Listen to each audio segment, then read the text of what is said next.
தெய்வத்துக்கிட்ட எவ்வளவு பக்தி இருக்கோ, தெய்வ பக்தி இல்லாத இருக்க மாட்டார். அந்த தெய்வத்துக்கிட்ட எவ்வளவு பக்தி வைக்கிறாலும் எஸ் தேவே பராபக்தி யதா தேவே ததா குரு. மறுபடியும் அனுவாதம் பண்றார். தெய்வத்துக்கிட்ட எவ்வளவு பக்தி வச்சுட்டு இருக்கியோ, தெய்வத்திட்ட பக்தி வச்சுட்டு இருக்கா போல ஆச்சாரியன்கிட்ட பக்தி வச்சுக்கணும். அது மறுபடியும் அனுவாதம் பண்ண வேண்டிய அவசியம் இல்லை. தெய்வத்துக்கிட்ட எவ்வளவு பக்தி வச்சுட்டு இருக்கானோ அதே போல ஆச்சாரியன்கிட்ட எவ்வளவு பக்தி இருக்கும்னு சொன்னா இருக்கணும். தெய்வத்துக்கிட்ட எவ்வளவு அதிகமான பக்தி இருக்கோ, அந்த தெய்வத்துக்கிட்ட பக்தி இருக்கிறா போல ஆச்சாரியனுடைய பக்தி இருக்கும்னு மறுபடியும் அனுவாதம் பண்றதுனால என்ன ஏற்படுதுன்னா, ஆச்சாரிய பக்தி தான் ரொம்ப முக்கியம். தெய்வ பக்தியை காட்டும். கஷ்டே கதிதாஸ்தியர்த்தா அகதிதாஸ்தியர்த்தான்னு கூட பார்க்கணும். அந்த மாதிரி ஆச்சாரிய பக்தி ரொம்ப அதிகமா இருந்துச்சுன்னா அவளுக்கு ஆச்சாரி சொல்லாத அர்த்தங்கள்லாம் கூட மனசுல புரிஞ்சு. ஆச்சாரி சொல்லாத அர்த்தம்னா தப்பான அர்த்தங்கள் இல்லை, அபேட்சித அர்த்தங்கள்னு பார்க்கும்போது ஒரு வாக்கியார்த்தம் வேணும். அந்த இடத்துல ரொம்ப அபூர்வமா ரொம்ப முக்கியமா வேண்டியிருக்கு, ஆச்சாரி சொல்லிருக்க மாட்டேன்.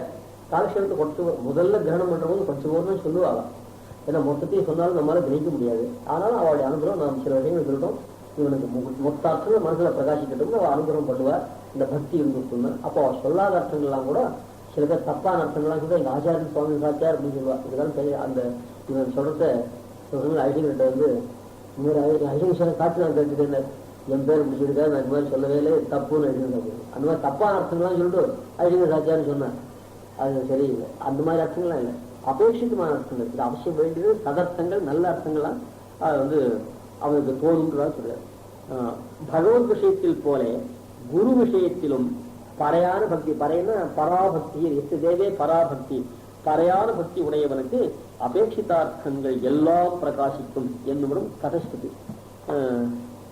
கத ஜாபாலாதிஷ்டி கதஸ்துதி. ஜாபாலஷ்டத்துல ஆச்சாரியாத்யைவ வித்யாவிந்தா சாதிஷ்டம் பிராபத்து அப்படின்னு சொல்லி ஆச்சாரின் மூலமாக கிடைக்கிற வித்தான் சாதிஷ்டம்னா சாதுவாக, அதாவது உயர்ந்ததாக இருக்கும். ஆச்சாரியாத்து ஹைவ வித்யாவிந்தா சாதிஷ்டம் பிராப்த். சாதிஷ்டம் சாதுத்வம். இப்போ அதாவது உபகோஷம்னா அவனுக்கு அக்னிகள்லாம் வச்சு உபதேசம் பண்ணி சத்தியகாமோவே ஜாபால் உபகோஷம் கிட்ட சத்தியகாமன் ஒரு சிஷ்யன் போய் வாசிக்கிட்டா போனான். இவன் போன வேலை அவர் என்ன பண்ண, மற்ற பசங்களுக்கு எல்லாம் வேதாந்த சாஸ்திரம் சொல்லி கொடுத்துட்டு இவனுக்கு மாத்திரம் வேதாந்த சாஸ்திரம் சொல்லி கொடுக்காதே வழியூர் பண்ணிட்டார். அவர் அக்னிஹோத்திரம் பண்ணிட்டு இருக்கார். ஆத்தி தன்னுடைய பத்தினியை விட்டுட்டு இந்த பையன் வந்தான், நீ அக்னிஹோத்திரம் ஆகுனா அவங்க அக்னிஹோத்திரம் பண்றவளுக்கு புருஷா இல்லாமல் போல பத்தினி இருந்தா போறோம், அவளை வச்சுட்டு சிஷ்யங்கள் ஹோமங்கள் பண்ணலாம்னு சாஸ்திரம் இருக்கு. நான் வச்சுட்டு அக்னி எல்லாம் எப்பவுமே தாரியம், அக்னி எல்லாம் ஆத்துல எப்பவுமே அணையாமல் இருக்கும். இந்த அக்னி நீ சிஷ்யம் பண்ணி அக்னிஹோத்திரம் பண்ணிட்டு நான் வரேன்னு சொல்லிட்டு 12 வருஷம் ஆச்சு, அவர் திரும்பி வரல. இந்த பையன் என்ன பண்ணா அக்னியே உபாசனம் பண்ணிட்டு இருந்தான், அக்னி சிஷ்யம் பண்ணி பண்ணிட்டு இருந்தான். அந்த அக்னி எல்லாம் பார்த்து 12 வருஷ காலமா நம்ம சிஷ்யம் பண்றான்னு அதெல்லாம் சேர்ந்து அக்னி வித்தியை உபதேசம் பண்ணணுன்னு இது அக்னி வித்தியை பிரம்ம வித்தியை பத்தி உபதேசம் பண்ணல. இங்கன்னா பிரம்ம வித்தியை உபதேசம் பண்ணுங்களேன்னு கேட்டான். அது ஆச்சாரியன் வந்து செய்வார். பிரம்ம வித்தியை இது அதுக்கு இது அப்பிரதானமா இருக்கிறது நான் உபதேசம் பண்ணேன். பிரதான பிரம்ம வித்தியை ஆச்சாரியர் உபதேசம் பண்ணாதான் அது நிலைச்சு நிற்கும்.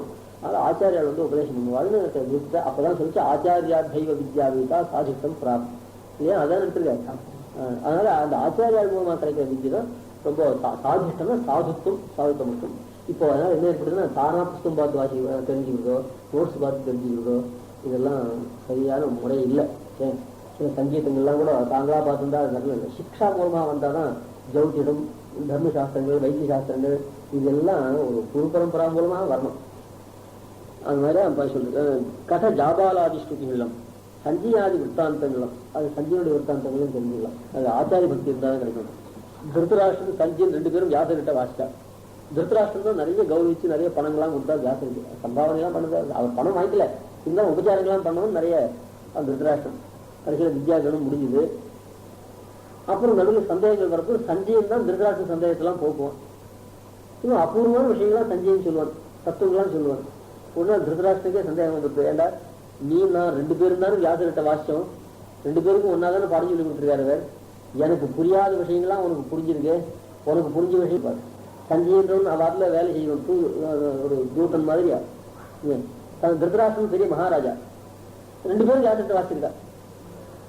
இவரு சஞ்சயனுக்கு நல்ல ஞானம் வந்திருக்கு, அவன் ஞானம் வரல. கேட்டான் திருதராஷ்டிரன். அவன் சொன்னோடனே கேட்டுக்கோ சொல்றேன், மாயாம் நசேவே, நீங்க கபட்டமா வாசிக்கோ, நான் கபட்டம் இல்லாம வாசிச்சேன்னு. உடனே ராஜா கிட்ட போய் இந்த மாதிரி சொன்ன தப்பாச்சுன்னு பத்ரந்தே உனக்கு மங்களம் வரட்டும், ரொம்ப செய்தாளர் தான் விஷயம் பிளேஸ்ன்னு சொல்லிட்டு போயிடுவோம். அந்த மாதிரி தப்பு சொல்லிட்டோம். மாயாம் நசேவே இந்த மாதிரி ராஜா கிட்ட போய் சொன்ன ஒரு வேலைக்காரன் இது அரசியலுக்கும் விருப்பமாச்சுன்னு பத்ரந்தேன்னு மங்களாசாசனம் பண்றான். அப்புறம் மேலே நெய்யறான். மாயானுசே பத்ரந்தே நவ்ருதா தர்மம் ஆச்சரே. நீ தம்பத்துக்காக தர்மம் பண்றோம், நான் தம்பத்துக்காக தர்மம் பண்றேன். நவர்தார்மதே சுத்த பாவம் கதோ பக்தியா சாஸ்திராத் வேத்மி ஜனார்தனம். இந்த காலம் விஷயம் வேற என்ன இருக்கு? கடைசியில போட்டாலும் பத்ரம் போட்டா எல்லாத்தையும் பெஷிட்டு மன்னிப்பு கேட்கலாம். ஏன் ஆரம்பத்துல மன்னிப்பு கேட்டு மேல பெசிட்டே இருந்தாரு. சுத்த பாவம் கதோ பக்தியா சஞ்சீவன் சொல்றான், நான் வாசிக்கிட்டு சுத்தமான பக்தியோட வாசிக்கணும். அதனால திருதராஷ்டிரா ஒரு சுத்த பக்தி இல்லைங்க. அதனால சாஸ்திரம் வாசிக்கிறது உபதேசம் பண்ணா மட்டும் போறாது. ஏது துவங்கி சரசீவ பக்தி ஹீனாக தேஷாம் அமீபிரித்து நெய்வ யதார்த்த போத பித்தந்தனம் அஞ்சனம் அனாபுஷி ஜாது நேத்திரே நெய்வ பிரபாபிரித்து சங்கசிதத்துவ புத்தி. கண்ணில் மஞ்சள் காமரை வந்து நிறைய மஞ்சள் அதிகமாக போகுது. மொழிக்கா இருக்கிற சங்கம் எல்லாம் கூட மஞ்சளா தான் தோணும். காமர கண்ணனுக்கு எல்லாமே மஞ்சளா தோணும் இல்லையா? நிறைய லைட்டை போட்டு அந்த சங்கத்தை பக்கத்துல வைக்கிறானே, சங்கம் வலுப்படா நீ மஞ்சள்னு சொல்றேன்னா, நிறைய லைட்டை போட்டு அடிச்சா கூட இந்த கண்ணுல பித்தம் இருக்க வரைக்கும் அது மஞ்சளா தான் தெரியும். லைட்டை போட்டா பிரயோஜனம் இல்லை. அதுதான் இந்த மஞ்சள் போய் வெளுப்பு தெரியணுமா இருந்தா கண்ணில் இருக்க அந்த பித்த தோஷத்தை போக்கினாதான் லைட்டே வேண்டாம். அதே போல லைட் அடிக்கிறாரு நிறைய சாஸ்திர அடுக்கி வச்சு புஸ்தகம் தலைமாட்டுக்கு வச்சா கூட விஷயம் மண்டல ஏறவே ஏறாது, பக்தி இல்லைன்னு. ஏது பெருமாள் வைகுண்டஸ்தலத்துல கூறத்தாழ்வான்னு சாய்கிறார். பெருமாள்கிட்ட பக்தி இல்லைன்னா நெய்த அமீபிரிப்பி நெய்த இந்த சாஸ்திரங்கள் இருக்க இந்த சாஸ்திரங்களை கொடுத்தா கூட அவனுக்கு ஞானம் வரவே வராது. கண்ணில் இருக்கிற பித்த தோஷத்தை போக்காத வரைக்கும் எவ்வளவுதான் லைட் போட்டா கூட அந்த சங்கத்தினுடைய வெளுப்பு தெரியாதோ, அது கூட பக்தி இல்லாத வாழ்க்கை உண்மையானது புரியவே புரியாதுன்னு கூறத்தாங்க. அதுதான் சஞ்சயன் சொல்றாரு. சஞ்சயன் சொல்றதுதான் அவர் சொல்றாரு கூறத்தாங்க. சுத்த பாவம் கதோ பக்தியா சாஸ்திராத் வேத்மி ஜனார்தனம். அந்த பக்தி யாருக்கு தெரியுமா? கிரந்தே தத் தேவதாயாம் ததா மந்திரே மந்திரே தத் தேவதாயாம் ததா மந்திரப்பதே குரு திருஷு பக்தி சராச்சாரியா. ஒரு புஸ்தகம் வாசியமான அந்த இப்போ ராஜசிதாரம் சேவிச்சா ராஜசிதாரத்துல பக்தி இருக்கும். அவளுக்கு சுவாமி தேசியன்ட்டே பக்தி இருக்கும். பிரதிபாத்தியமான விஷயத்திலே பக்தி இருக்கும். என்னமோ புஸ்தகம் பண்றாரு, தேசியத்தை பக்தி இருக்கலாம். இன்னும் தமிழ்ல பண்றாரு. சில பேர் தமிழ்னா அது ஸ்ரீபாஷ்யத்தை புரிஞ்சுனா ராஜசிதாரம் புரிஞ்சது ரொம்ப கஷ்டம் அப்படின்னு. ராஜசிதாரம் அபூர்வமான விஷயங்களா இருக்கு, நம்ம வாழ்க்கைக்கு ஒட்டின விஷயங்கள்லாம் இருக்கு. அதுல இந்த மூணுலையும் பக்தி அவசியம் போகணும். அது மாதிரி சுத்த பாவம் கதோ பக்தியான்னு சொன்னார். இது சஞ்சயாதி வித்தாந்தங்களும் அப்புறம் ஆசுலாயனம் வித்தாந்தங்களும் எல்லாம் பிரசித்தம். உண்டாகாது என்றுமிடம் இப்படி இப்ப இங்க நல்லாதான். அதாவது இந்த மாதிரி ஆச்சாரிய பக்தி இல்லாதவளுக்கு இந்த ஞான சம்பத்து விஷயத்தே சம்பிரதாயத்தை சம்பத்துல ஞான சம்பத்தை எடுக்கிறது. இந்த ஞான சம்பத்தை உண்டாகாது என்றுமிடம் சிஷ்யருடைய ஞான தாரதமியத்தாலே கண்டுகொள்வது. அதான் இப்போ சஞ்சயம் திருத்தராஷ்டிரம் பார்த்தோம் இல்லையா, இவாளுடைய அந்த ஞான தாரதமியத்தாலே கண்டுகொள்வது. மிகவும் குணாதிகளான சிஷ்யர்களுக்கும் கடுக அத்தியாத்ம விஷயங்களை பிரகாசிப்பியாதாருக்கு நிஷ்டையை குலையாது என்னும் ரைக்குவாதி விற்த்தாந்தங்களிலே பிரசித்தம். பெற்றது குணமாக உபதேசித்தால் இதுல இப்ப என்ன சொல்றாரு, அது மாதிரி அதை உபதேசிக்கிற போது ஜாக்கிரதையா உபதேசிக்கணும், எல்லாருக்கும் உபதேசிக்கக்கூடாது. இப்போ ஒருத்தர் நல்ல வித்தியை கிரகிச்சுட்டான், யாருக்கு உபதேசம் பண்ணலாம்னா நல்ல சிஷ்டனா வந்திருக்கான். இந்த பொண்ணை பெற்றவார்களை நல்ல ஜாதகம் வந்தா கூட அதுதான் தோஷம் சொல்லிட்டு இது சரியில்லை சரின்னு சொல்லிட்டே கூட அவன் பொண்ணு கல்யாணம்.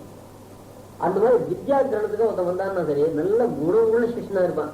அந்த குணமுள்ள சிஷ்யன் வந்த உடனே அவன் நல்லா பரீட்சை பண்ணி பார்த்துதான் பாடம் சொல்லணும்னு கொஞ்சம் விளம்பிச்சான்னா அதனால ஏதாவது கருதல் வருவோம்னு கேட்டார். எதுவுமே ஆராய்ந்து பார்த்தா அது கருதல் கிடையாது. அவசரப்பட்டு காலி செய்யாதான் கருதல் வரும். நல்ல சிஷ்யன் வந்தான், அவன் நல்ல சிஷ்யனா இல்லைன்னு பரீட்சை பண்ணி பார்த்து சொல்றது தேவை. அவசரப்பட்டு பெற்றது குணமாக நமக்கும் ஒரு சிஷ்யம் கிடைச்சாரு, இவரை விட்டு அப்புறம் இன்னொருத்த வரமாட்டான், போய் வாடா அப்படின்னு பரீட்சை பண்ணாதையே உபதேசம் பண்ணா கடைசியாக சொல்றவனுக்கு அர்த்தம், கேட்கிறவனுக்கு லாபம் கிடையாது. அதனால எல்லாத்துக்குமே ஆனா இந்த பொண்ணு கல்யாணம் சொன்னேன் அது மட்டும் 100 பார்த்துட்டு கண்ணு கல்யாணமே ஆகாத அது பொண்ணுடைய வாழ்க்கை பாதிச்சு விடும். அதான் அந்த உதாரணம் இங்க சரிபடாது. ஆனா வித்யோபதேசம் பண்ற விஷயத்துல மாத்திரம் நல்ல ஆள் கிடைக்கலன்னா கடைசியில வித்தியவ சௌந்தாவும் மத்தவியம் பிரம்மவாதினா நல்ல சிஷன் கிடைக்கலன்னா அந்த வித்தியை அசலாக உபதேசம் பண்ணாத அப்படியே தன்னுடைய ஜீரணமா போக முடியாது, அவன் மதிச்சு போகணும் பாதம் இல்லைன்னு சாசனம். அது மேல சிஷ்டி வித்தியாதிகாரத்தை ஆச்சாரிய வித்தியாதிகாரத்தை சொல்ல போறேன். ஊசரே தெய்வப்பே பீஜம் நல்ல உசந்த விரைங்கள் அது கலர் மண் பூமியில விரைச்சாலும் விரைக்கலாம். விரைக்க கூடாது, விரைக்க மாட்டான். ஒரு சமயம் அந்த காட்சி செய்தாலும் ஊசரே நல்ல பொண்ணு அழகா வளர்த்து ஒரு நப்பு சந்தனுக்கு கல்யாணம் பண்ணி கூட தரமாட்டா. அப்படி இருக்கா அந்த காட்சி செய்தாலும் செய்யலாம். பிரஜேத்வா வானரே மாலா நல்ல பூமாலையை கட்டி குரங்கு கையில கொடுத்தாலும் கொடுக்கலாம். நான் அபாத்திரே சாஸ்திரம் முக்கிருக்கேன், இவ்வளவு கண்டிஷன் இருக்கு.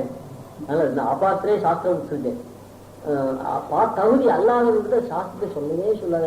ஏதோ பேப்பர்ல போடுறா ரூபா வருது, நமக்கு சௌகரியம் வருது அப்படின்றதுக்காக நினைச்சு உபதேசம் பண்ணாதேன்னு அப்படிதான் சாஸ்திரங்கள் சொல்லியிருக்கு. அதனால ஒரு வரைக்கும் சிஷ்யனை பார்த்து சொல்றாரு, நீ ஆச்சாரியனுக்கு துரோகம் பண்ணாமல் இருக்கணும்னா என்ன துரோகம் பண்றதுன்னா, அந்த வித்தியை கிரகணம் பண்ற போது சாத்வீகமான மனோபாவத்தோட கிரகிக்கணும், அந்த வித்தியை கொண்டு பிசினஸ் பண்ணக்கூடாது, அதுதான் நீ ஆச்சாரியனுக்கு துரோகம் பண்ணாமல் இருக்கணும் அப்படின்னு சிஷ்ய கிருத்தியாதிகாரத்துல மேல சொல்ல போற.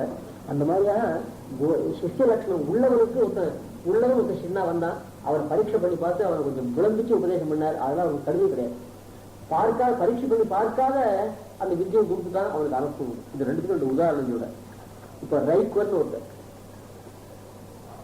அந்த ரைக்வருக்கு நல்ல சிஷ்யன் கிடைக்கும், அவனுக்கு சற்று உபதேசம் பண்ணல, அவன் பரீட்சை பண்ணி பார்த்து அவனை ஆழவுக்கு தான் உபதேசம்.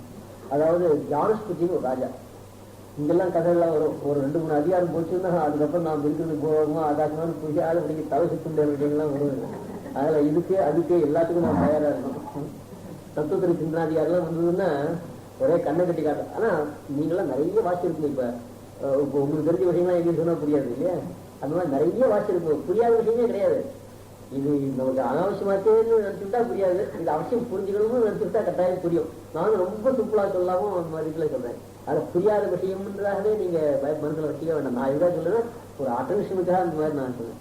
இந்த கதையெல்லாம் ரொம்ப சொல்லுவோம். ஜானஸ்துதி ஒரு ராஜா, அவன் நிறைய தர்மங்கள் பண்ணிட்டு இருந்தான். சர்வ ஜானஸ்துதி பௌத்ராயணா சர்வதேவமே அன்னமத்தின்னு அந்த ஊர்ல வர அத்தனை பேரும் தன்னோட அன்னத்தை சாப்பிடணும். பழைய காலத்துல இருந்தா அவளுக்கு சாமான்களாவே கொடுத்து சாப்பிடுறது, சட்டங்கள் கட்டுறது, அங்கங்க பௌசாலா நிறைய அன்னசாலம் நிறைய பாட்டுகளை பண்ணி நிறைய தர்மங்கள் பண்ணிட்டு இருப்பான். நிறைய தர்மங்களை பண்ணிட்டு இருந்தான். ரிஷிகள்லாம் அவங்ககிட்ட பலவிதமான உபகாரத்தை பெற்றிருக்கா. இப்படி இருக்க காலக்ஷேபமே பண்ணல, தத்துவ ஞானமே இல்லை. ஒரு 2 மாதம் என்ன பண்ண, இப்படி தர்மத்தை பண்ணிட்டு இருக்காரு, இவனுக்கு அடியோட தத்துவ ஞானம் இல்லாமல் இருக்கு, இவனுக்கு தத்துவ ஞானத்தை தரணும்னு ஆசையை உண்டு பண்ணா தேவையில்லையேன்னு திட்டம் போட்டா. ராஜா கிட்ட போய் ஒரு தத்துவ ஞானம் இல்லாமல் இருக்கு, தர்மம் பண்ணி பிரயோஜனம் இல்லை, தத்துவ ஞானம் இல்லைன்னா ஒன்னும் தர்மம் எல்லாம் போடணும் அப்படின்னு சொல்லணும். ராஜா கிட்ட போய் சொல்றதுக்கு இவனுக்கு தைரியம் இல்லை, அவகாசம் கிடையாது, உள்ள போக முடியாது. அதுக்காக என்ன பண்றாங்க, தத்துவ ஞானம் இல்லைன்ற ஒரு குறையை அவருக்கு தெரியப்படுத்தணும். என்ன பண்றதுன்னு, நல்ல சரத்காலம் மாடியில படுத்துட்டு இருக்கான். சரத்காலத்துல இந்த ஹம்சங்கள்லாம் பறக்கும். இந்த 2 ஹம்ச பக்ஷியா வேகம் போட்டுனா இந்த 2 மாசம் ஹம்ச பக்ஷியா வேகம் போட்டு மாடியில பறக்கிற இவன் திறந்த வழியில மாடியில படுத்துதான் இந்த ஜானஸ்துதி ராஜா.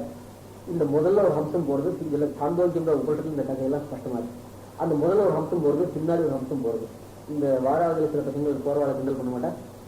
ஆனா இதெல்லாம் கலாட்டா பண்றதுக்காக இது தத்துவ ஞானத்தை உண்டு பண்ணுறதா. முதல்ல போற அம்சத்தை பார்த்து 2வது போற அம்சம் கண்டல ஒரு வார்த்தை, போகோய் பல்லாட்சான்னு போகும். பல்லம்னா அர்த்த சந்திரம், அது கண்ணு ரொம்ப அழகா இருக்கும். அந்த அம்ச பட்சத்துக்கு அந்த அரை வட்டம் மாதிரி இந்த வில்ல 4 பேர் பூட்டி விட்டுனா இருக்கும், அந்த மாதிரி அரை வட்டம் மாதிரி கண் ரொம்ப அழகா நல்லா இருக்கு. அந்த மாதிரி கொட்டை கொட்டையா கண்ணை உள்ளவனே, கண் உடையனே, கீழே ஜானஸ்துதி ராஜா படுத்துட்டுருக்கான். அவனுக்கு சேகஸ்ட் அப்படியே ஆகாசம் முழுக்க பரவி இருக்குடா. அதுல போய் மாட்டிக்கிற தன் மா தாம் பிரதாப்ஷி அந்த தேர்ச்சி உனக்கு கொடுத்துருக்கிறது. ஒதுங்கி போ, கண் இருந்து என்ன லாபம் உனக்கு, பெரிய வில் போல அழகான கண் படிச்சிருக்கே, கீழே என்ன இருக்குன்னு பார்க்க வேண்டாமா, நீ மேல பறந்து போயிட்டு ஜானஸ்துதி என்ற ராஜாவோட தேர்ச்சி மேலாம் பறவிடுற, அதை போய் ஆஜ்ஞானம் ஜாதியா ஒதுங்கி போ அப்படின்னு அது சொல்லிட்டு கிம்பா ஆரே கிம் ரைக்கோ மாத்த அது கிடக்கிறாண்டா, எனக்கு தெரியுதா, எனக்கு கண் அண்ணா தான் வேலை செய்யுது, எனக்கு கண் அண்ணா தெரியுது, இங்க ஜானஸ்துதி ராஜாவோட தேர்ச்சி தெரியுது, இவன் ரைக்கோடான்னு நீ சொல்றது ரைக்கோட தேர்ச்சா இருந்தா ஆளை பொசிக்கிறோம். ராஜாவிட்ட இவன் தேர்ச்சி என்ன ஆகணும் அப்படின்னு அவங்களுக்கு பின்னாடி போற அம்சம் வந்து அது யாரா அந்த ரைக்கோர் இல்ல அந்த ராஜா கால வேணும். அது யாரா ரைக்கோர், அவர் எங்க உண்டா இருக்காரு, மகா கர்மனிஷ்டர். அது லோகத்துல அத்தனை ஆச்சாரங்களும் அவருடைய ஆச்சாரத்துல அடங்கி போனது, எல்லா விஜயானமும் அவருடைய ஞானத்துல அடங்கிறது. அப்படிப்பட்ட மகாத்மா இந்த ஊர்ல இருக்க, அப்படிப்பட்ட தத்துவ ஞானி வேதாந்தி அப்படின்னு சொல்லி அவரை பத்தி ரொம்ப பிரசம்சிச்சு அவர் இந்த ஊர் தான் இருக்கான்னு சொல்லிட்டு 2 மறைஞ்சு போச்சு. படுத்துட்டு இருந்த ராஜா எழுந்து உட்காண்டான். இவ்வளவு தூரம் தர்மம் பண்றோம், லட்சக்கணக்காக பணத்தை செலவு தர்மம் பண்றோம், ஒரு பட்சி வந்து கலக்கிறாங்க அப்படின்னு சொல்லிட்டு கொடுத்தேன்னு. இதுக்கெல்லாம் காரணம் என்னன்னா தத்துவ ஞானம் இல்லைன்னு தானே சொல்லிட்டுகள். இதுமாதிரி தர்மம் பண்றது போறாது, தத்துவ ஞானத்தை சம்பாதித்து பிரயத்தனம் பண்ணோம். அந்த ரைக்கர் நம்ம ஊர் தான் இருக்கான்னு சொல்லிட்டு போய் இந்த ரைக்கரை கண்டுபிடிச்சு நாம் அவர்கிட்ட வேதாந்தத்தை காலக்ஷேபம் பண்ணணும்னு நினைச்சேன். உடனே தேரோட்டியை கூப்பிட்டாங்க, க்ஷத்தான்னு பேர். ரைக்கர் ஒருத்தர் இருக்காரா, அவரை போய் தேடுவாங்க. ராத்திரா போய் தேடினோம். நான் அவிதலிக்கு பிரத்யேயா போய் பார்த்துட்டு என்ன தேடி பார்த்தேன், சாப்பிடலன்னா எங்கடா பார்த்தேன்னா சினிமா தியேட்டர், அப்புறம் ஸ்டேஷன் பார்த்து இங்கே ஜனங்கள்லாம் எங்கே கூடுவாளோ அங்கெல்லாம் போய் பார்த்தோம். அதுக்கப்புறம் இதெல்லாம் மகான்களா இருக்கிறாங்க, இந்த கும்பல் கூட்டத்தில் இருக்க மாட்டேன். ஆரத்திற்கு ஜனசம்சதின்னு சொல்லி ஏகாந்தமான கும்பலில் கண்டா அவருக்கு பிடிக்காது, ஏகாந்தமான தான் இருக்கா. ஜன நடமாட்டம் இல்லாத இடத்துல போய் சேர்ந்து வந்தான் 2ஆம் தடவை. போய் தேடினா ஒரு குறுக்கு தெரு, ஒரு டிராஃபிக்காக சைக்கிள் கூட போகாது, ஜன்னல மாற்றமே இல்லாத லைட், ஸ்ட்ரீட் லைட் கூட கிடையாது. அந்த இருட்டு, அந்த இருட்டுல ஒரு தெரு, அந்த பாமாவின் கட்டமான சாந்தோக்கு அந்த வண்டிகளை உட்காந்துருக்க நாய் சரங்கு உடம்பெல்லாம் அந்த நாய் சரங்கை சொரிஞ்சிட்டு அந்த வண்டிகளை உட்காந்துருக்க. ஆனா முகத்துக்கு மாத்திரம் ரொம்ப பேசு. உடனே காலில் விழுந்தான், நீ தான் ரைக்குறான். ஆமா நான் தான் ரைக்குன்னா. உடனே அபித விதி பிரத்யா கண்டுபிடிச்சுன்னு ஓடி வந்தான். உடனே என்ன பண்ண, 400 கோவேறு கழுத போட்ட தேர்கள், 400 தாசிகள், எல்லாருக்கும் கழுத்து நெக்லஸ் எல்லாம் போட்டு பெரிய சர்வாபரணம் பூடிக்கலாக வேலைக்காரெல்லாம் அழைச்சது, நிறைய பணத்தை எடுத்துட்டு நிறைய யானையும் குதிரையும் எடுத்துட்டு பார்த்து போனா அவர்கிட்ட. உடனே அவர் பார்த்தார், சைவ கோபிகி தவை வாஸ்து எல்லாம் உனக்கே இருக்கட்டும், நான் பிரம்மச்சாரி, எனக்கு எந்த கிராமங்களும் வேண்டாம், இந்த தனங்களும் வேண்டாம், இந்த பஞ்சாயத்துலையும் எனக்கு வேண்டாம், எனக்கு வேண்டாம்னு சொல்ல பிரம்மச்சாரியா இருந்தாலும் வேண்டாம்னாரு. பிரம்மச்சாரியா இருந்தாலும் வேண்டாம்னு சொன்னா அப்ப என்னாச்சு, எனக்கு ஒரு பொண்ணு கொடுத்தியானா எத்தனை வேண்டிருக்கும், ஒரு பிரம்மச்சாரிக்கு போய் இதெல்லாம் இருக்குன்னு. உடனே இவர் யாரு கல்யாணம் பண்ணிப்பா பார்த்தார், இவருக்கு ஒரே ஒரு பொண்ணு ராஜகுமாரிக்கு. அந்த பொண்ணையும் கூட 200 பிளஸ் பண்ணி 400 600 ஆக்கி கொண்டு வந்தான். கொண்டு வந்துன்னு ஆஜஹாரி மாசூத்ர அனேனைவ முக்கியான ஆலாபேஷித. இதை பார்த்த உடனே கதை சொல்றா, தப்புன்னு சொல்றா. அந்த பொண்ணை பார்த்த உடனே இவருக்கு சந்தோஷம் அதிகமா போச்சு. வா நான் உனக்கு உபதேசம் பண்றேன்னு சொல்லிட்டாரு. பொண்ணை பார்த்தா தான் உபதேசம் பண்றாரு. ஆனா என்ன மாதிரி உபதேசம் பண்றாருன்னு கேட்டா, பொண்ணையும் தனக்கு கொடுக்குது துணிச்சுட்டான் இல்லையா, உடம்பெல்லாம் ஒரே கதை செய்யறோம். நாய் சரங்கு சோரி சரங்கு வேற. இதுல போய் யாராவது பொண்ணை தருவாங்க. இந்த பிரம்ம வித்தியை தரணும்னு ஒரு ஆர்வத்தினால பொண்ணையே கொடுத்து துணிச்சுட்டானே, இவனுக்கு இதுல எவ்வளவு ஆர்வம் இருக்கு பாத்தியான்னு இந்த பிரம்ம வித்தியை அடையறதுல அவனுக்கு இருக்கிற ஆர்வத்தை புரிஞ்சுதா. சூத்ரான்னு பதம் போட்டாருங்க. சூத்ரன் கத்திரியன். இந்த சூத்ரான்னு பதம் போட்டதை வச்சு சூத்ரனுக்கு பிரம்மத்தில் அதிகாரம் உண்டு. சிவாயிட்டு ஒரு பூர்வபக்ஷம் ஒரு அதிகம் அபசூத்ராதிகாரம்னு சொல்லி சூத்ரனுக்கு பிரம்மத்தில் அதிகாரம் உண்டு. ஏன்னா சூத்ரான்னு சொல்லி பிரம்மவிதி உபதேசம் பண்ணாரு. அது வியாசம் சொன்னா, அதுக்கு சூத்ரன்னு ஜாதிவாதி சப்தம் இல்லை, கத்திரியன், ஜானஸ்ருத்தியன் கத்திரியன்னு பேரு. அந்த சூத்ரான்னு சொல்லி சுச்சேர்தகான்னு சூத்திர சோகம் உள்ளவனே அர்த்தம் இருக்கு. பிரம்ம வித்யை தெரியல நீ சோகப்படுறியே, அப்படி சோகம் உள்ளவனே வாழ்ந்து கூப்பிடாரு. ஜாதிவாத்தியமான பதவி இல்லைன்னு சித்தாந்தம் பண்றார். அப்புறம் அது பொண்ணை கொண்டு வந்து பொண்ணுல ஆசையினாலே இல்லை, அந்த பொண்ணை கொடுத்து பொண்ணையாவது கொடுத்து அந்த வித்தியை பெறணும்னு ஆர்வம் இருக்கு. அப்படிப்பட்ட குணாதிகனான சிஷ்யன் அந்த குணத்தை புரிஞ்சுட்ட. அதுக்கப்புறம் ஒண்ணு கல்யாணம் தபசக்தியால் மன்னகன் ஆயிட்டாரு. அந்த பொண்ணுக்கு ஒரு குறைச்சல் இல்லைன்னு கதை மேல போறது. அந்த மாதிரி பரீட்சை பண்ணி பார்த்தான்னு சொன்னார். இப்படி ஒரு நல்ல சிஷ்யனை பரீட்சை பண்ணதுக்கு அவருக்கு தான் கருத்தில் வந்துதான் அல்ல, அவருக்கு இன்னும் பிரசித்தி தான் அதிகமாக. அந்த மாதிரி குணாதிகரான மிகவும் மிகவும் குணாதிகர், குணவான் குணாதிகர், மிகவும் குணாதிகர், நல்ல குணங்களான மிகவும் குணாதிகரான சிஷ்யர்களுக்கும் கடுகான ரொம்ப சீக்கிரமா அத்தியாத்ம விஷயத்தை பிரகாசிப்பிக்காதவர்களுக்கு நிஷ்டைன்னா பிரபாவம் மகிமையாண்டு குறையாது என்னும் ரைக்வாதி விற்த்தாந்தங்களிலே பிரசித்தம். ஆதிபத்தின என்ன போட்டிருக்க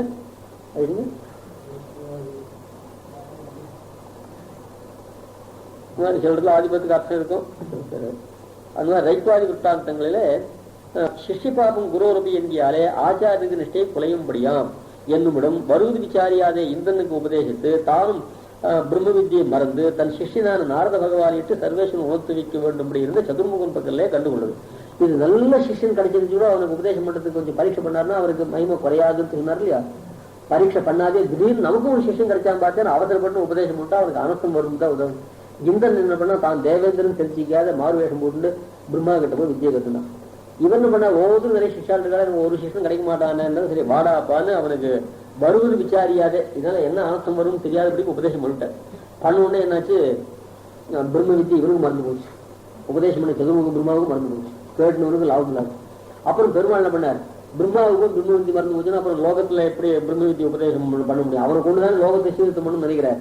அதுதான் மறந்து போன பிரம்மாவுக்கு பிரம்மபுத்திரனா இருக்கிற சிஷ்யன் நாரதன், அவள் பிரம்மாவுடைய புத்திரன் பரமாத்மாவுடைய சிஷ்யன், அவன் பெருமாள் கிட்ட இருந்தே ஞானத்தை பெற்றவன். அதனால தன்னுடைய சிஷ்யன் நாரத பகவானிட்டு அந்த நாரதன்றவன் பிரம்மாவுடைய மானச புத்திரன். அதனால நாரதனை பெற்ற பிரம்மாவுக்கே அவனுடைய புத்திரன் நாரதனை கொண்டு பரமாத்மா மறுபடியும் பிரம்ம வித்தியை உபதேசம் பண்ணவே பண்ண. அதனால அசித் சிஷ்யனுக்கு உபதேசம் பண்ணா உபதேசம் பண்ணவனுக்கு மறந்து போடும். அர்ஜுனுக்கு கிருஷ்ணனுக்கே மறந்து போச்சு, அர்ஜுனுக்கு கீதை உபதேசம் பண்ணது. அவன் 2ஆம் அத்தியாயம் ஆரம்பிச்சா விட்டுதானே சிஷ்யஸ்தேயம் சுவாதிகாந்தம் பிரபந்தம்னு கேட்டாங்க. அதுக்கு மூலம் கேட்காத உபதேசம் பண்ணதால் என்னாச்சு, அது திருமலைக்கே மறந்து போச்சு. ஒருபாடு யுத்தம்லாம் புரிஞ்சாட்டா நீ சொன்னேடா கண்ணா என்னன்னு கேட்டா உனக்கு சொன்னதால எனக்கு மறந்து போச்சுன்னாங்க. அதனால அது அந்த கதையும் எடுத்துக்கலாம். அந்த இந்திரனுக்கு உபதேசித்து தானும் பிரம்ம வித்தியை மறந்து தன் சிஷ்யனான நாரத பகவானிட்டு சர்வேஸ்வரன், இங்க தன் சிஷ்யன் தன்னா சர்வேஸ்வரன் எம்பெருமானு குறிக்கும். ஆனா பிரம்மாவுடைய பிள்ளை பகவானுடைய சிஷ்யனா இருந்த நாரத பகவானிட்டு சர்வேஸ்வரன் உணர்த்து நிற்க வேண்டும் இருந்த சதுர்முகன் பக்கத்திலே கண்டுபடுவது. இந்த ராஷ்டிரத்திரைகள் எல்லாம் ரொம்ப ஆர்வம் உள்ளவாளுக்கு தான் சொல்லணும். நல்ல குணம் உள்ள சிஷ்யன் கிடைச்சா கூட அவனை பரீட்சை பண்ணி தான் சொல்லணுமே தவிர சட்னு சொல்லக்கூடாது. ஆனா ரொம்ப ஆர்வத்தோடு ஒருத்தன் கேட்கிற போது அவனுக்கு இன்னைக்கு ஆட்டும் நாளைக்கு ஆட்டுன்னு சொன்னா சொல்லுமோன்னு கேட்டார். பரீட்சை பண்றதுனால தோஷம் வராது. பரீட்சை பண்ணாத சொன்னாதான் சட்டு இப்போ ஒரு பொண்ணை கொடுக்கறதுக்கு ஜாதகம் சரியா இருக்கா, வசூல்லாம் சரியா இருக்கான்னு கொஞ்சம் யோசிச்சு கொடுக்கறதுனால ஒன்றும் கெடுதல் இல்லை. யோசிச்சா அவசரப்பட்டு கொடுத்தாதான் கெடுதல். அதே போல சிஷ்யன் நல்லவனா இருந்திருக்கலாம், இவனுக்கு தெரியாது, சந்தேகத்தினால பரீட்சை பண்ணுவான். அந்த மாதிரி பரீட்சை பண்ணி கொடுக்கறதுனால ஒன்றும் தோஷம் இராதுன்றதுக்காக அதுக்கு உதாரணங்கள் இந்த ரைட்கோருடைய திருஷ்டாந்தத்தை எடுத்து காமிச்சார். ஜானஸ்துதியில் ஒரு ராஜா அவங்ககிட்ட உபதேசத்துக்காக வந்தான். அவன் ரொம்ப ஆர்வத்தோடு தனக்கு தத்துவ ஜானம் இல்லையே, பிரம்ம ஜானம் இல்லையே, நிறைய தர்மங்கள்லாம் பண்ணிட்டு இருந்தான். தர்மம் பண்ணா கூட தத்துவ ஜானம் இல்லாததுனால அவனுக்கு ஒரு மனசுல ஒரு குறை இருந்தது. ஹம்சங்கள் அந்த மாதிரி 2 ரிஷிகள் அந்த மாதிரி ஹம்சபக்ஷ வேஷம் போட்டு சொல்லிட்டு போறார். அதில் தத்துவ ஞானத்தை பெறணும்ன்ற ஆசையோட வந்திருக்கான். அவனை சோதிக்கிறதுக்காக அவன் என்ன பண்ணார், இப்போ எனக்கு வேண்டாம், அவன் நிறைய காணிக்கலாம் ஒன்று தான் வேண்டான்ட்டார். அப்புறம் மறுபடியும் தன் பொண்ணையும் அவர் கொடுக்குறதாக தீர்மானம் பண்ணிட்டு தன் பொண்ணையும் ஆயிடுச்சுன்னு வந்து நிறைய காணிக்கலாம் கொடுத்தான். அப்போ அவர் என்ன பண்ணார், இப்போ இந்த பிரம்ம வித்தியை தெரிஞ்சதுல பிரம்ம வித்தியை பெறுவதில் அவனுக்கு எவ்வளோ ஆர்வம் இருக்கு பார்த்தான்னு தெரிஞ்சு அப்புறம் தான் ஆபரேஷன் பண்ணார். அதனால ரைப்பருக்கு இன்னும் புகழ்தான் அதிகமாச்சு தவிர அது குறைச்சல. அடுத்த அப்புறம் இன்னொன்று சொல்றார், திடீர்னு ஒரு சிஷ்யம் வந்தான்னு வச்சுக்கோங்க, அவன் முன்பின் விசாரிக்காமல் அவனுக்கு உபதேசம் பண்ணிவிட்டா இவனுக்கும் வித்தியை போயிடும், அவனுக்கும் அது ஒன்றும் லாபம் இல்லாது. ஏன்னு கேட்டால் அந்த சிஷ்யன் இருக்கானே, சிஷ்யன் கிருதவித்து ஆனகா அவன் தப்பு இல்லாமல் இருக்கணும். நல்ல ஒழுக்கம் உள்ளவனுக்கு கொடுத்தாதான் இந்த கொடுக்கிறவனுக்கும் லாபம், அதாவது ஷேர்ஸ் உண்டு.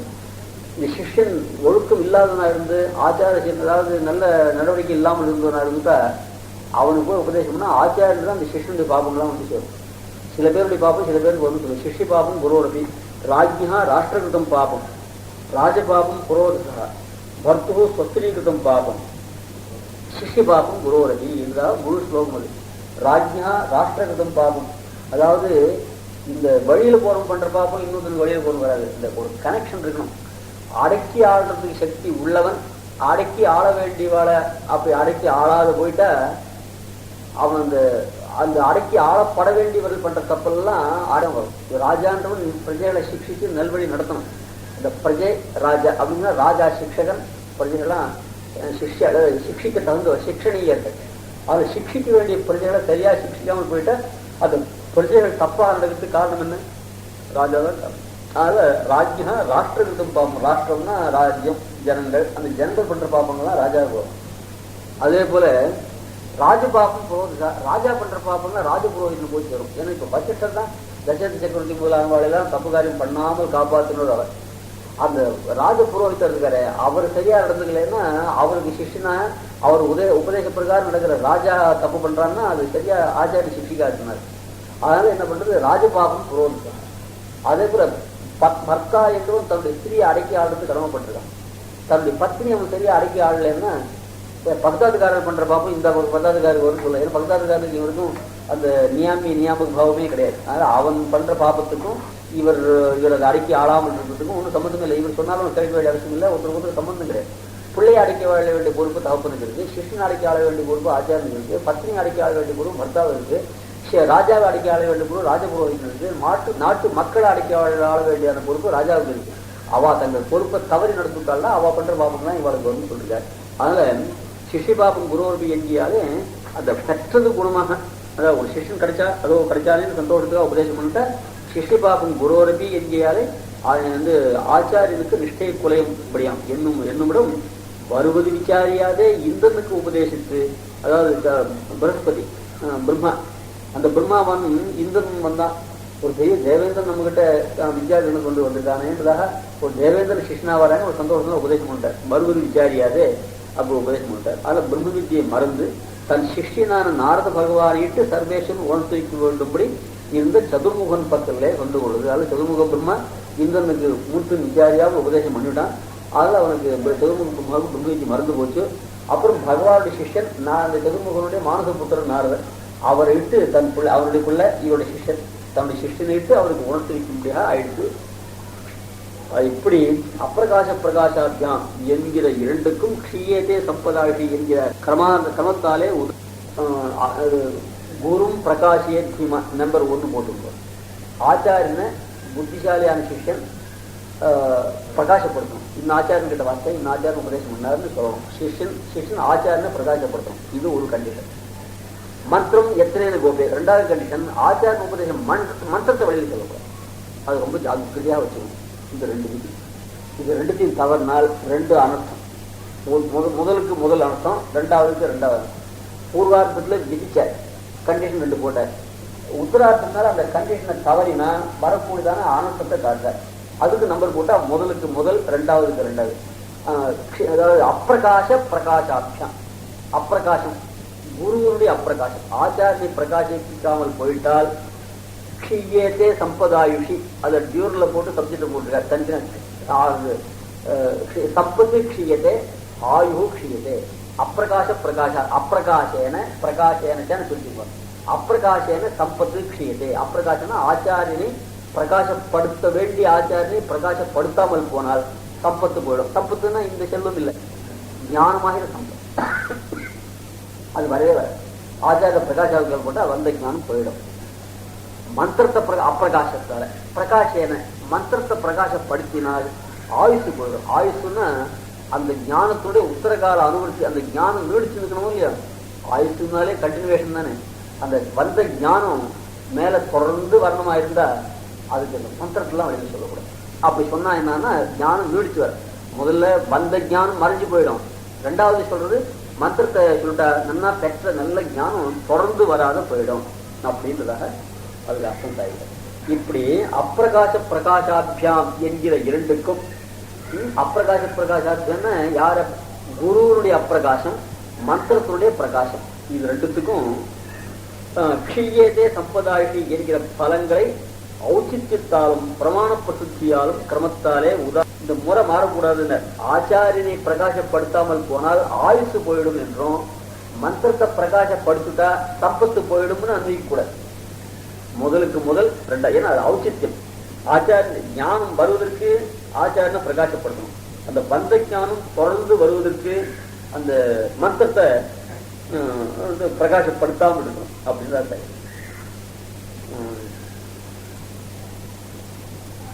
அதாவது அது பிரமாணம் வேற இருக்கு. ஔச்சித்யம்னா பொருத்தம். இந்த ஞானம் வரத்துக்கு ஆச்சாரிய பக்தி காணும். பக்திக்கு ஞான சக்தி சொல்லுது. அதுக்கப்புறம் அந்த மந்திரத்தை பிரகாசப்படுத்திட்டா அதுல அது ஆயுஷானது அதாவது ஞானமானது உத்தரத்தில் வராது போயிடும். பிரமாண பிரசித்தியாகும். பிரமாண பிரசித்தி என்னன்னா எத்து தேவே பராபக்தி யதா தேவே ததா குரு தசேதே அகதிதாஸ்கர்த்தா பிரகாசத்தே மகாத்மா. ஆச்சாரிய பக்தி இருந்தா அந்த பக்தி இருந்துருக்குன்னா என் ஆச்சாரியன் சொன்னார், ஆச்சாரியன் நிமிஷத்துக்கு நிமிஷம் அந்த ஆச்சாரியன் சப்தத்தை சொல்லிட்டே இருப்பான்.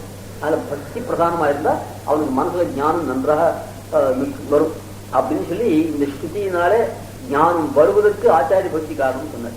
இந்த ஆச்சாரிய பக்தி இருந்தா பிரகாசம் தானாகவே வரும். அதனால ஆச்சாரியனை பிரகாசப்படுத்தினா ஆயுசு போடுன்னு சொல்லக்கூடாது. ஆச்சாரியனை பிரகாசப்படுத்தாமல் போனால் இந்த ஞானம் வராத போயிடும் சொல்றதுதான் பிரமாணத்துக்கு உகந்தது. அப்படி இருக்கணும். அதுக்கு அடுத்த பிரமாணத்துல மந்திரத்தை பிரகாசப்படுத்தினா வந்த ஞானம் நீடிச்சு நிற்காது அப்படின்றத சொல்லிட்டார். இப்போ இந்த ஸ்லோகத்துக்கு 2 விதமா அர்த்தம் சொல்ல போற. இப்ப முதல்ல சொன்ன அர்த்தம் ஒன்னுக்கு ஒரு பலம், ஒரு தப்புக்கு ஒரு பலம், 2வது தப்புக்கு 2வது பலம். ஆச்சாரியனை பிரகாசப்படுத்த வேண்டும், அதான் முறை. அந்த முறையை தப்பினா ஆச்சாரியனை பிரகாசப்படுத்தாமல் போனால் ஞானம் வராது, சம்பத்து வராது, அது சம்பத்து அழிஞ்சு போயிடும். அந்த 2வது விதி என்ன? மந்திரத்தை மறைக்கணும். மறைக்க வேண்டிய மந்திரத்தை மறைக்காமல் பிரகாசப்படுத்தினாலும் ஆயுசு போயிடும் அப்படின்னு சொன்னா இல்லையா. இப்போ 2வது வியாக்கியானம் ஒன்னுக்குமே 2 பலம் அப்படின்னு சொல்லலாம். ஆச்சாரியனை பிரகாசப்படுத்தும் போயிடும், மந்திரத்தை பிரகாசப்படுத்தினா அப்பவும் ஞானமும் போயிடும், சம்பத்தும் போயிடும், ஆயுசும் போயிடும். அதுல ஒரு முறையை தவறினாலே 2 அனர்த்தம் வரும். அதாவது ஒரு தப்புக்கே 2 பலத்தையும் அனுபவிக்கலாம். அதுலயும் ஒண்ணு தப்பு ஒண்ணு இல்லை. அந்த மாதிரி இப்ப முதல்ல சொன்னது நம்பர் போட்டு முதலுக்கு முதல் 2வதுக்கு 2 சொன்னோம். அது ஔச்சித்யத்தினாலே பொருத்தத்தினாலே சொன்னோம். ஒரு தப்புக்கே 2 பலத்தையும் புரியுது. ஆச்சாரியனை பிரகாசப்படுத்தாமல் போனால் ஞானம் வராது போயிடும். மந்திரத்தை பிரகாசப்படுத்தினா அந்த ஞானம் தொடர்ந்து வராது போயிடும். ஒண்ணுதான் சொன்னோம், ஆச்சாரனை பிரகாசப்படுத்தாமல் போனா ஞானம் வரவும் வராது, வந்த ஞானம் நெடிச்சு நிற்காது. மற்றத்தை பிரகாசப்படுத்தினாலும் ஞானம் வராது போயிடும், வந்த ஞானம் தொடராத போடும் அப்படின்றதாக அது அதுல ரெண்டுக்கும் ரெண்டு பலன் சொல்லலாம்.